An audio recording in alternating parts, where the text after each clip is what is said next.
Hello, my name is Tori Hughes, and I've been a Shriners patient for 13 years. This is my story, Tori Story. It was a summer rain that happened, and we went to the hot tub. And we had just gotten out, and my babysitter and my older brother had told me, "Hey, we found the Fuller key." And I was like, "What?" The Fuller key? That was like the one rule Mom had. Don't go in the Fuller when I'm not here. And she was fine with, us going, but not when she's not there. And this is probably the reason why. We went further than we were supposed to. We've never gone that far before. And I was like, I don't know this road. Maybe we should turn around. We had turned around after I kept telling her, hey, let's turn around, let's turn around. She finally listened to me, and then we approached a curve. And at that curve, I felt the Fuller tip.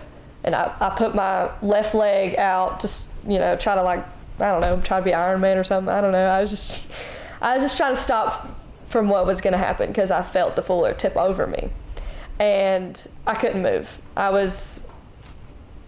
felt like it was a nightmare and I couldn't move and I just needed to wake up. And I had saw that my older brother had jumped off the back, and I was just, like, hey, go find help, and screaming at him, like, are you hurt? And the babysitter checked on me, and she was like, are you okay? And I'm like, no, I'm not. I can't move. We arrived on scene to find the four-wheeler still laying on Tori, and we immediately moved the four-wheeler, assessed the situation. We got her loaded up into the ambulance and found that one leg was burnt severely, the other leg was broken. We immediately called for a helicopter to come pick her up to get her to the closest burn center. Once the helicopter got on scene, we found out that the burn center they were going to be taking her to was Grady. We loaded her on the helicopter to send her to Grady.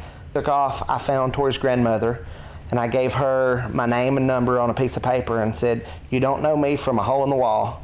I said, but we sent your granddaughter to get her stabilized and burn care in this area, but you have to, at this point, put some faith and trust in me. I know you don't know me, but you need to trust me. Once they get her stabilized, you need to have Tori's mom give me a call, and we're going to try our best to get her moved to our burn hospital with Shriners up in Cincinnati. I was not wanting to get on the airplane. I was told that we had to take an airplane flight to Cincinnati, Shriners Hospital, and I said, I'm not getting on that airplane.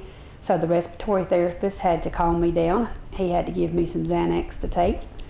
And I was more stressed out, and my anxiety level was through the roof because I had never been on an airplane before, knowing my child was strapped down on a stretcher, hurting, in pain, and here I was, having thoughts of not ever flying in my life. And I thought, well, this is going to be a great thing for us to fly to Cincinnati Hospital to get help for my child. When the plane arrived at Cincinnati, we got there 3 or 4 o'clock in the morning, and they proceeded to take Tori by ambulance over to the hospital. A lot of things were going on. We were still kind of out of it, not knowing what was going on. They came in and told us immediately that to get some rest because in the morning Tori's going to have surgery. And so we done her first surgery the morning after we got airlifted up. They done the second surgery, and as we were walking back on the second surgery, I had just woken up, and all I remember is the faint white lights. And then after I saw the white curtains, I started to see my mom and my dad. And really reality started to kick in. I think that for the first few days, it was more of almost like a dream. Things had kind of happened one right after the other. And for the first time, we had met the doctor. The doctor came back and said, look, she's going to be fine. Shriners can fix this. And we really didn't know how they were going to fix it. We just knew that he gave us a comfort that, that we can fix this. He said, if we don't get it this time, we'll do it a second time, a third time, a fourth time.